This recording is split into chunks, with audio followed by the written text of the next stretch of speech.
a customer bring this iPhone 13 mini. He told me that when he makes a phone call, the phone always is touching the screen, and sometimes it's ending the call, sometimes it's dialing random numbers. So I was guessing what might be wrong with this phone. So the phone had been never opened. So I decided to try and make a phone call and see what's wrong with it.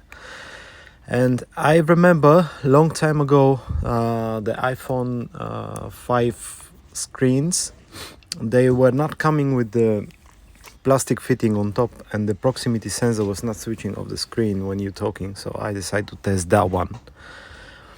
And basically, that's how I found the problem. But this is iPhone 13 now. It's not iPhone 5. So it's a new phone. It's very unlikely to happen, and I was wondering what is going on. Is the cable damaged? Did he split water on top of the screen? Or why the speaker is working and the proximity sensor is not working? You know, they're like a couple of things on top of the phone. So I was thinking, okay, maybe we are going to face a problem with the Face ID, and then we might end up not being able to repair the phone. As you can see here, I'm covering the sensor, the light sensor, and the screen is not switching off, which for me this is like a red light. So I'm testing the Face ID now, and hopefully, I don't know, it was like my lucky day. The Face ID was working fine, and there were no other issues, like no issues with the touch or anything. So I was like, okay, I'm going to open it and see what's going on inside. Is there any water split inside or something else which might cause this proximity or light sensor not working? So it's just 2 screws on the bottom, and then I use this metal blade, which many people are not happy about it, but this is like my best tool to prevent breaking the screen. So I just put it on the bottom part, and then on the left and on the right side. If you're wondering why I did not heat up the phone, is because this phone is never open, and I don't want to do any damage to the battery, because to open this screen I have to use around 100 degrees and some liquid alcohol. So I was not willing to do that anyway. So as you can see, I'm just pressing hard now to open the phone, and the other side is the same, like just it's kind of like pressing. When I have the first adhesive released, then it's easier, and the adhesive is becoming more easy to open, and you know, it's like not that dangerous towards the screen. So that's why I'm keeping the blade on the other side, on the bottom. As you can see now, I'm not even using like that much pressure as in the beginning. Anyway, hopefully I did not manage to break the screen, because this happens one time and then I have to spend another 30 minutes fitting a new screen, and also this is costing money, which obviously we are trying to avoid this cost of. So this is the process which I'm doing. As you can see, there are no any cuts on the video. I'm just doing it straightforward, so you can see the whole procedure of opening, finding the issue, and closing the phone. So that's how long it takes, like around 2.5 minutes to open the screen. But keep in mind, this phone had been never open. If this phone had been open, then it's a different story. Then it's easier. Then it's taking like a couple of seconds to open. But anyway, I'm being careful, and I just double check the phone inside now. I'm not switching off the phone just to be able to check what exactly is going on. I want the phone to stay on, if you're wondering why.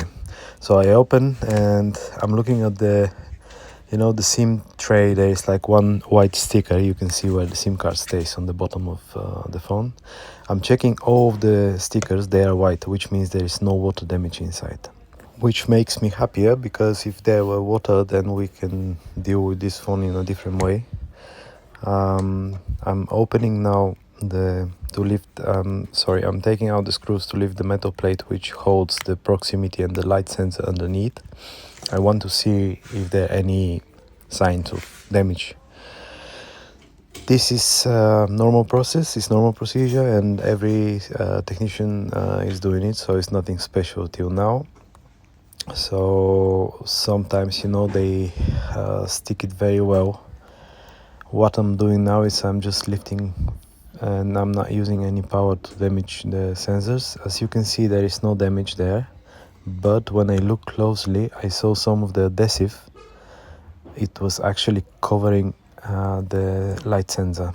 So this adhesive normally should stay accordingly around the holes for the light sensor, but this happens somehow that the adhesive is covering actually the light sensor. So what I'm going to do now is just to remove the adhesive which stays on top of the sensor.